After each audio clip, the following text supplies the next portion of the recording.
4.1 William Shakespeare, 1564 to 1616. When and where was Shakespeare born?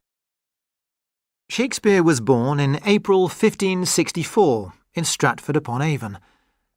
At that time, Stratford had a population of about 1,000, but just after his birth, 200 people were killed by the plague. Fortunately, William survived. His father, John Shakespeare, was a wealthy wool trader who owned 3 houses in the town. In the 1500s, it used to take 2 days to ride the 100 miles from Stratford to London. Did Shakespeare go to school? Shakespeare went to his local grammar school from the age of 7 until 15. Only boys attended school in the 16th century.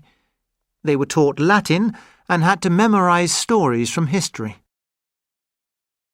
Did Shakespeare marry? Shakespeare married Anne Hathaway, a farmer's daughter, in 1582, when he was just 18 years old. Anne was 28.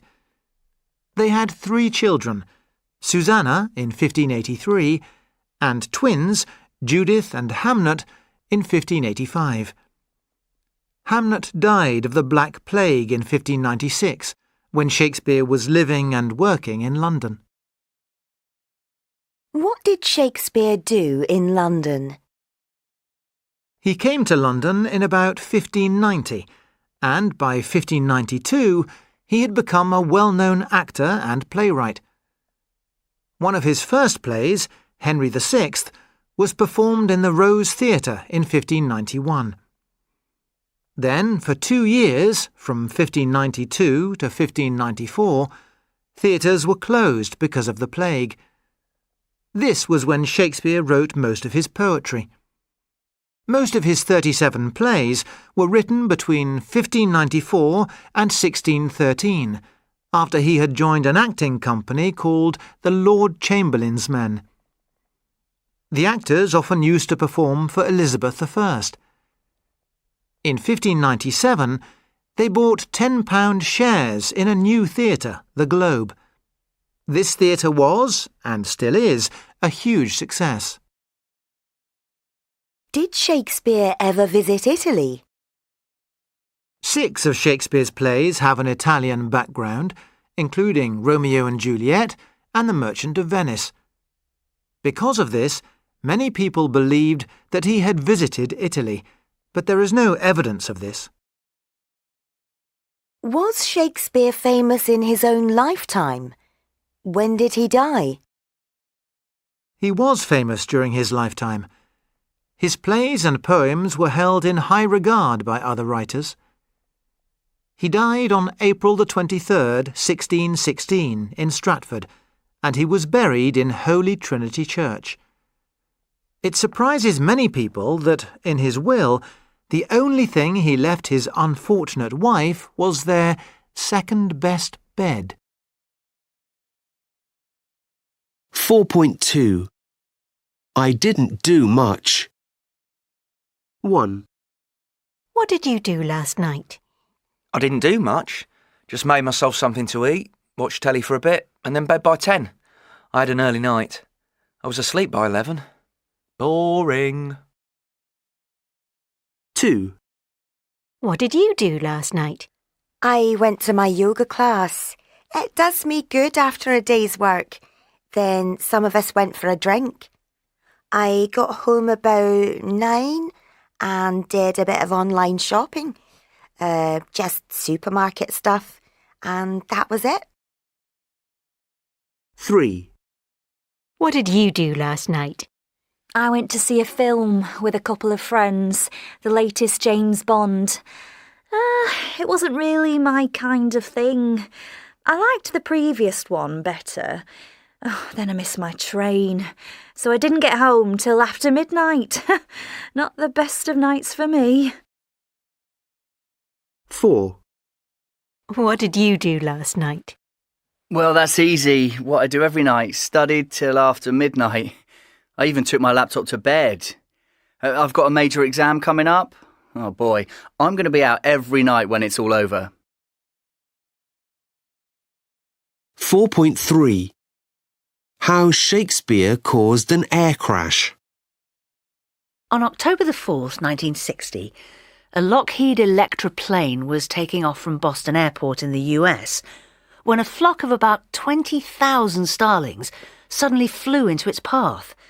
The plane crashed into the sea and 62 people were killed. The birds had choked the engines of the plane and brought it down. And tragically, only 19 people survived.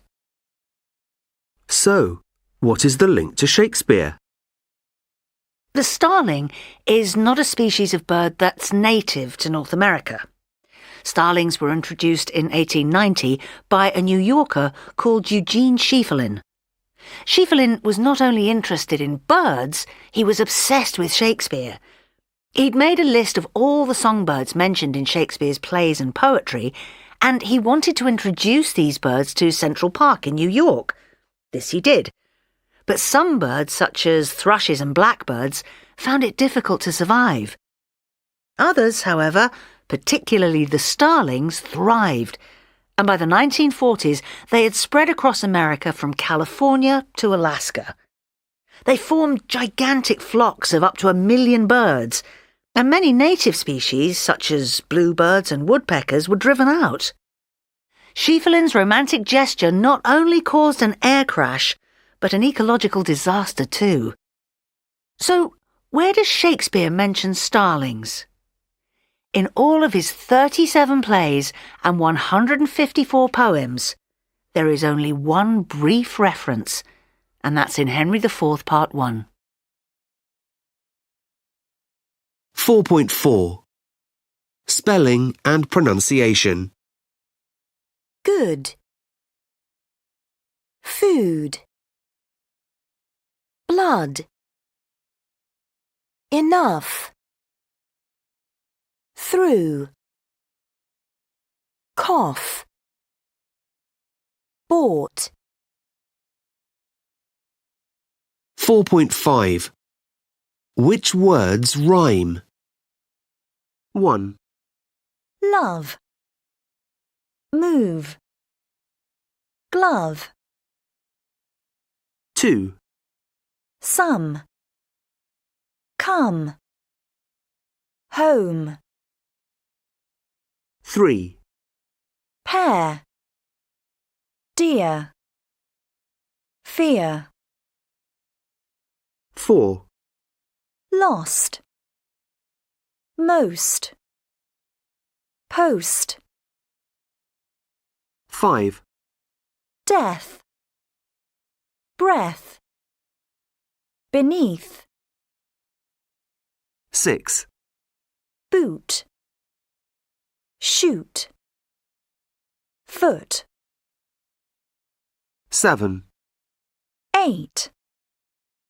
Weight. Height. 8, Blood. Stood. Flood. 9, Flower. Power. Lower. 10, Allow. Swallow. Follow. 4.6. Write the word you hear. Right. 8. See. Through. New. 4.7. Common words. Answer. Biscuit. Fruit. Human. Cure. Receipt. Recipe. Vegetable. Woman. Women. Knee. 4.8. Reciting a poem. The Unfortunate Tale of Henry King by Hilaire Belloc. The chief defect of Henry King was chewing little bits of string. At last he swallowed some which tied itself in ugly knots inside. Physicians of the utmost fame were called at once, but when they came they answered, as they took their fees, "There is no cure for this disease. Henry will very soon be dead." His parents stood about his bed, lamenting his untimely death, when Henry, with his latest breath, cried, "Oh, my friends, be warned by me that breakfast, dinner, lunch, and tea are all the human frame requires." With that, the wretched child expires. 4.9 The Picture of Dorian Gray by Oscar Wilde. London, late 19th century. 1.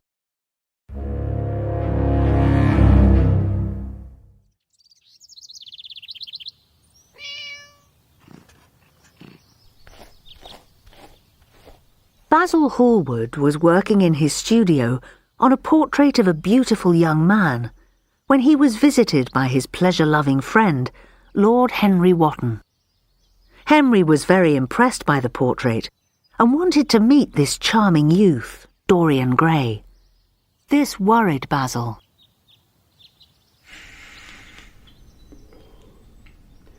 It's the best work you've done. I must see Dorian Gray. I don't want you to meet him. 2. At that moment, Dorian arrived and, to Basil's distress, invited Henry to stay and watch. Immediately, Henry started to charm Dorian with his clever ideas about life. Basil continued painting, but Dorian was tired and went into the garden. Henry followed. Lord Henry, are you really such a bad influence as Basil says? I believe the only way to get rid of temptation is to yield to it. 3. Dorian listened wide-eyed to Henry's words about the horrors of old age. He had never thought about this before. He viewed his youthful self in the finished portrait and felt troubled. It would never grow old and ugly. He would sell his soul to remain young forever, like the portrait. Youth is the one thing worth having. Your beauty will go. I will grow old, but the portrait will never be older. I would give my soul for that. 4. Dorian and Henry soon became great friends, and Dorian began to seek new pleasures around London. One day, he confided to Henry that he had been to an old Shakespearean theatre in the East End and fallen in love with Juliet, a beautiful young actress called Sybil Vane. Who were you in love with? Sybil Vane. Night after night I go to see her play. I worship her. 5. Sybil lived with her poor mother and brother James, who was preparing to sail to Australia. James was frightened for his beloved sister. She had told them of her great love of Prince Charming, whose real name she did not know, but who came to see her play each night. Oh, I love Prince Charming. Who is he? I'm sure he means you no good. If he does you any wrong, I'll kill him.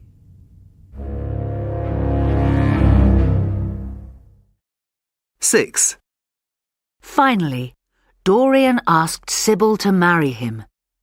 He invited Henry and Basil to see her act, so that they could see why he had fallen for her. She looked lovely as Juliet. Then she spoke. Her acting was terrible, meaningless. Dorian, embarrassed and furious, ended the engagement. You have killed my love. What are you now? A third-rate actress with a pretty face. Dorian! Dorian! Don't leave me!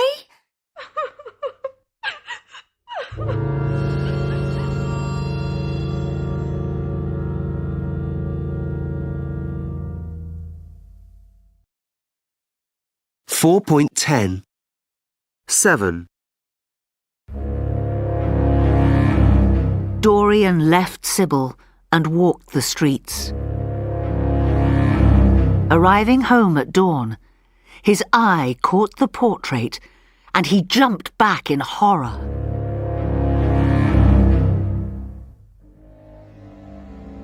The face had changed. His soft expression had become hard and cruel. Suddenly, he recalled what he'd said in Basil's studio. Dorian was afraid. Have I been cruel? But oh, I wished for the portrait to grow old while I remained young. The picture shows my true self.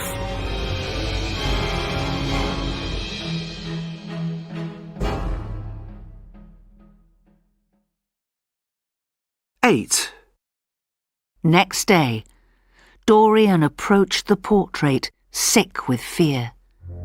He was gazing at it with disbelief when Lord Henry arrived.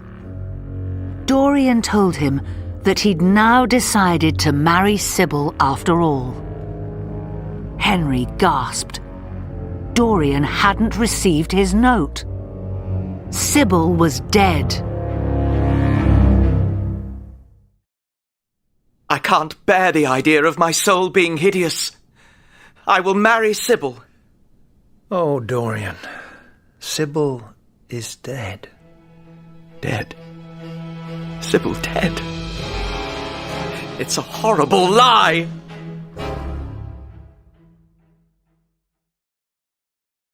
(9) Years passed.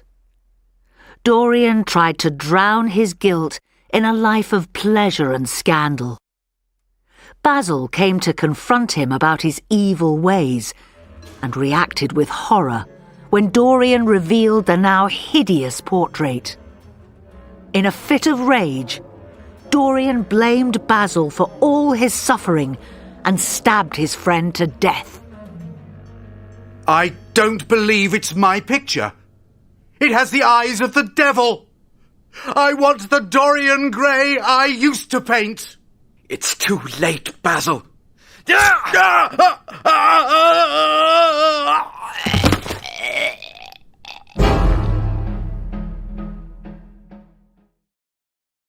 10. Basil's body lay beneath the portrait, which was now sweating blood. A cruel and desperate Dorian contacted a former doctor friend, Alan Campbell, and managed to blackmail the horrified man into helping him get rid of Basil's body.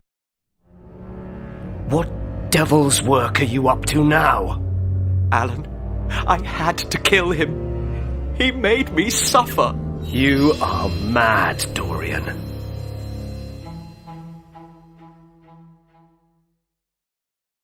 (11) Dorian tried to forget Basil and the portrait. Again, he threw himself into his decadent life. One night, in a pub by the river, a sailor grabbed him from behind. It was Sybil's brother, James. But how could this youthful-looking man be Dorian? James ran off in fear. You wrecked the life of my sister. She killed herself. Oh, no, forgive me, sir. The man I want must be nearly 40. You were little more than a boy. 12. Finally, Dorian had suffered enough. He wanted his old life back. He went to see the portrait. To his horror, it had become even more repulsive. He had to destroy it. He took a knife and stabbed the picture.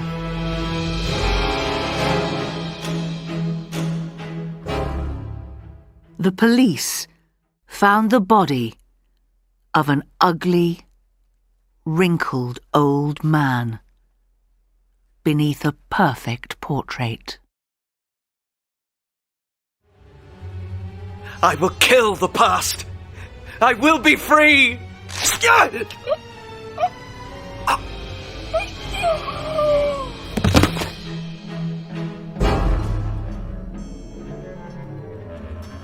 It's Dorian Gray.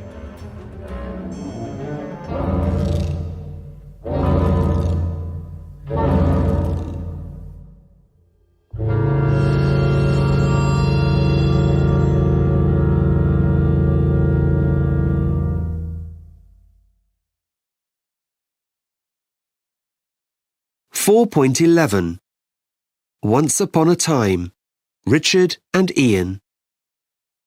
Why is this your favourite story? I think it's because I saw it on stage first. I was 7 and it was the first time I'd been to the theatre. I was fascinated by the flying and the magic, and it was frightening too. I was terrified of the pirates and Captain Hook. But I was at that age when you love being scared. But Captain Hook was funny. He wasn't scary. Well, he was scary to me. I really believed his hand was a hook. Hadn't his hand been eaten by a crocodile? Yes, and the crocodile had swallowed a clock. So before you saw it, you heard this tick-tock, tick-tock. And all the kids in the audience screamed to Captain Hook, "He's behind you! He's behind you!" Brilliant stuff. Was Captain Hook your favourite character? Oh, no. Peter was, of course. I love the idea of never growing up. It's brilliant. And being able to fly. Just opening your bedroom window and soaring over London to a country called Neverland. Magical. I think a lot of people dream of flying.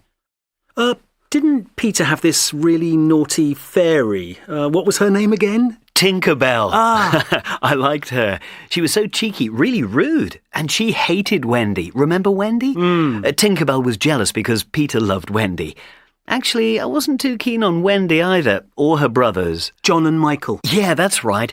I thought being able to fly to Neverland was wasted on them and Wendy. She was a bit soppy.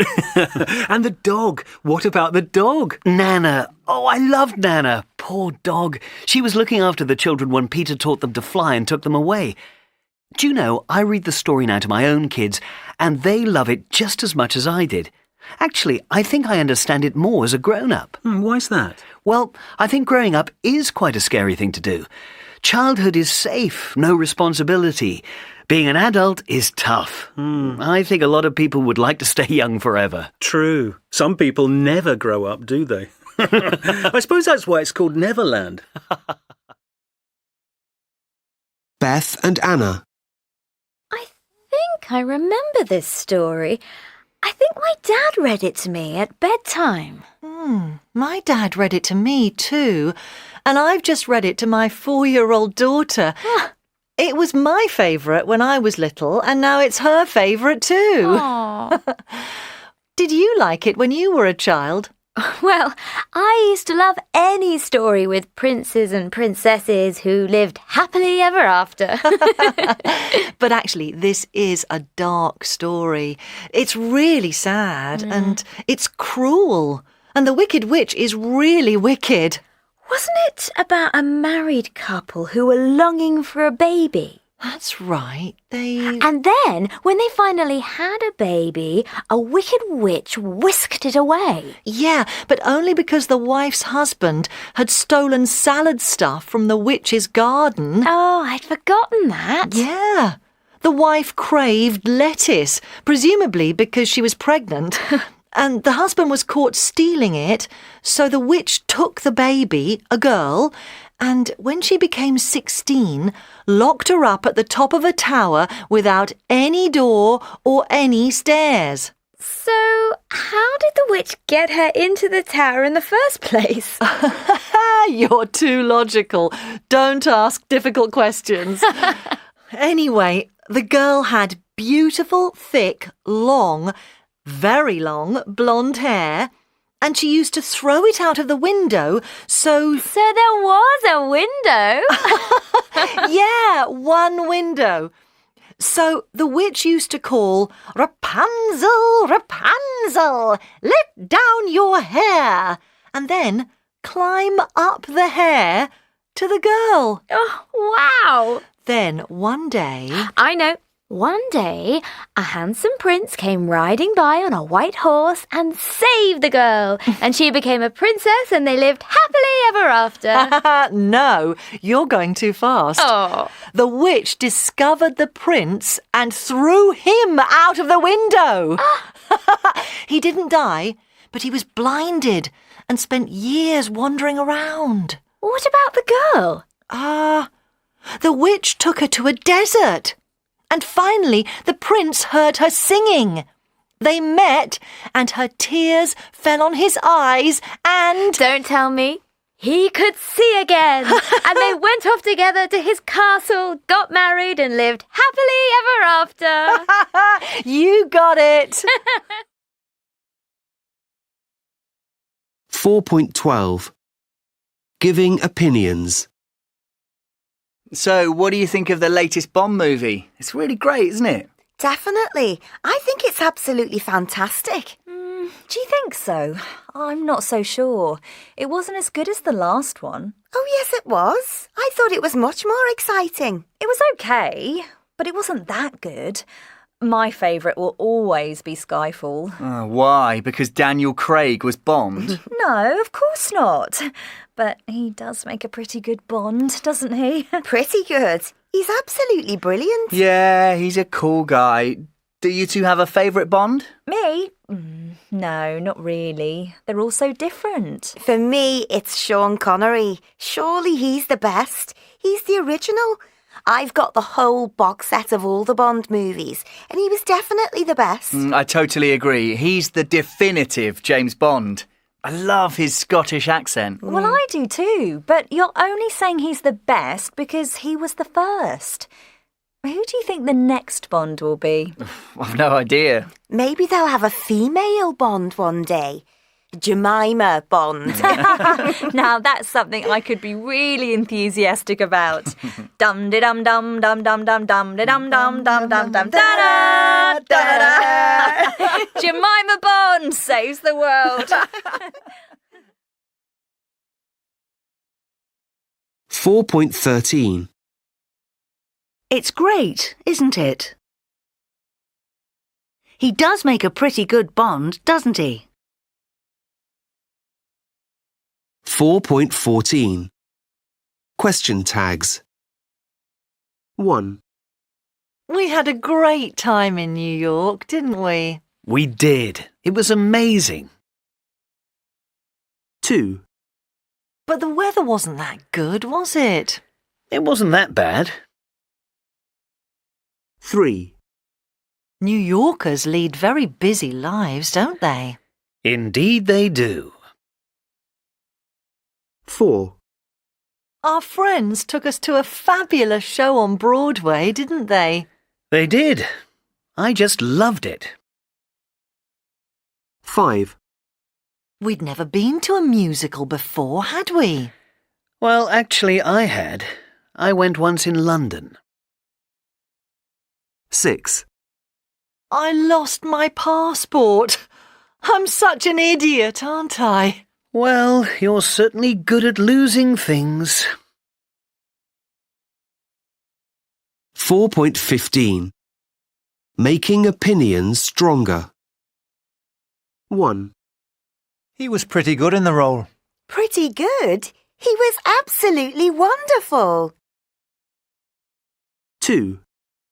The talk was quite interesting. Quite interesting. It was really fascinating. 3. The bride looked quite nice. Quite nice. She looked absolutely fabulous. 4. I quite liked the chocolate dessert. Quite liked it. I really loved it. 5. He quite likes Maria. Quite likes her? He totally adores her. 6. The book wasn't very good. Not very good. It was really awful. 7. I don't like noisy bars. Don't like them? I just can't stand them.